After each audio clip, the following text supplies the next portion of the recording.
ഞാൻ ഇന്നലെ പറഞ്ഞ അത് ആവർത്തിക്കുകയാണ്. ഒരു സമഗ്രമായ അന്വേഷണം NIT പോലെയുള്ള സ്ഥാപനങ്ങളിലെ ആളുകളെ വെച്ച് അന്വേഷിക്കുന്നത്. ഇതിൽ വലിയ അപാകതകളുണ്ട് എന്നാണ് ഞാൻ മനസ്സിലാക്കുന്നത്. കാരണം ഇതുമായി ബന്ധപ്പെട്ടുകൊണ്ടുള്ള അറിയുന്ന ആളുകൾ ഇതിനകത്ത് വർക്ക് ചെയ്യുന്നില്ല. താൽക്കാലിക ജീവനക്കാരാണ് ഇതൊക്കെ കൈകാര്യം ചെയ്യുന്നത്. PSC മുഖേന നിയമനം നടത്തി വരേണ്ട ആളുകളില്ലാതെ താൽക്കാലികമായിട്ടുള്ള ആളുകൾ, ഇതുമായി ബന്ധമില്ലാത്ത ആളുകൾ കൈകാര്യം ചെയ്യുന്നുണ്ടാകുന്ന ബുദ്ധിമുട്ടാണ് ഇപ്പം നമ്മൾ കണ്ടിട്ടുള്ളത്. സാധാരണഗതിയിൽ FRLSH എന്ന് പറയുന്ന വയറാണ് ഇതിനു വേണ്ടി ഉപയോഗിക്കുന്നത്. അങ്ങനെ അതുപയോഗിച്ചുള്ള ഇലക്ട്രിഫിക്കേഷനാണ് നടന്നതെങ്കിൽ ഒരു പുകയും വരാൻ പാടില്ല, പുക ഉണ്ടാവില്ല. അപ്പോൾ അതടക്കം നമ്മൾ അന്വേഷിക്കേണ്ടതുണ്ട്. അത് അല്ല, അത്തരം വയർ യൂസ് ചെയ്തിരുന്നെങ്കിൽ പുക വരില്ല. അപ്പോൾ പുക വന്നാൽ അതുകൊണ്ടാണ് ലോ ക്വാളിറ്റി വയറായിരിക്കാം. അപ്പോൾ അത് നമ്മൾ അന്വേഷിക്കണം. അന്വേഷണത്തിൽ മാത്രമേ ബോധ്യമാവുകയുള്ളൂ. ഇലക്ട്രിക്കൽ ഇൻസ്പെക്ഷൻ, അതായത് പീരിയോഡിക്കൽ ഇലക്ട്രിക്കൽ ഇൻസ്പെക്ഷൻ സ്വാഭാവികമായിട്ടും ജില്ലാ ഇലക്ട്രിക്കൽ ഇൻസ്പെക്ടറേറ്റിൽ നിന്ന് വരേണ്ടതാണ്. അതിവിടെ വരുന്നുണ്ടോ എന്നുള്ള പരിശോധിക്കുക. അങ്ങനെ വന്നിരുന്നുവെങ്കിൽ ഇവിടെ അങ്ങനെ ഒന്നും സംഭവിക്കില്ല.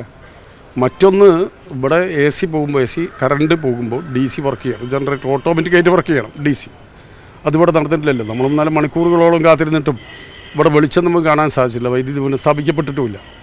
അപ്പോൾ എന്താ പറയുക, ആർക്കും ഒരു ഉത്തരവാദിത്തമില്ലാത്ത രൂപത്തിലാണ് ഇതൊക്കെ കൈകാര്യം ചെയ്തത് എന്നാണ് നമ്മൾ മനസ്സിലാക്കുന്നത്. അതുകൊണ്ട് ഇതിൽ സമഗ്രമായ അന്വേഷണം നടത്തി ഇതിൽ കുറ്റവാളികളായിട്ടുള്ള ആളുകളെ നിയമത്തിന് മുമ്പിൽ കൊണ്ടുവരണം എന്നാണ് പറയാനുള്ളത്.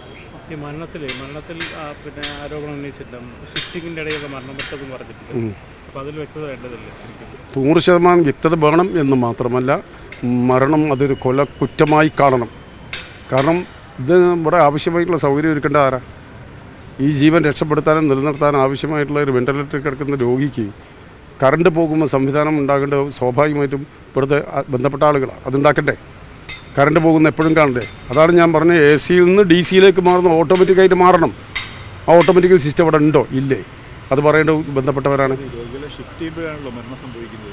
അതെ, വെന്റിലേറ്റർ കഴിയുന്ന രോഗികളെ പുറത്തേക്ക് വന്ന് വെന്റിലേറ്റർ സൗകര്യം ഒഴിവാക്കുമ്പോഴാണ് പലരും മരിക്കുന്നത്. അപ്പോൾ അത് വിത്ത് വെന്റിലേറ്റർ സൗകര്യത്തോടു കൂടി ഷിഫ്റ്റ് ചെയ്യാനുള്ള സംവിധാനം അങ്ങനെ ഉണ്ടോ? അല്ലെങ്കിൽ ഉണ്ടല്ലോ, വെന്റിലേറ്റർ ഉണ്ടല്ലോ. സ്വാഭാവികമായിട്ടും ഇപ്പം നമ്മളൊക്കെ ഇപ്പോൾ ഇവിടെ നമ്മുടെ CH സെൻ്ററിൽ തന്നെ വെന്റിലേറ്റർ സൗകര്യങ്ങളോടുള്ള ആംബുലൻസ് ഉണ്ട്.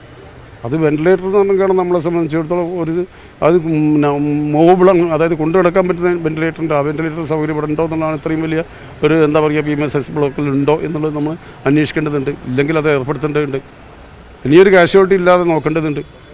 അപ്പോൾ വലിയൊരു കാഷ്വാലിറ്റി. അത് മാത്രമല്ല, ഇപ്പം നമ്മൾ പാവങ്ങൾക്ക് ആശ്രയിക്കാനുള്ള സ്ഥാപനം അടച്ചിരിക്കുക.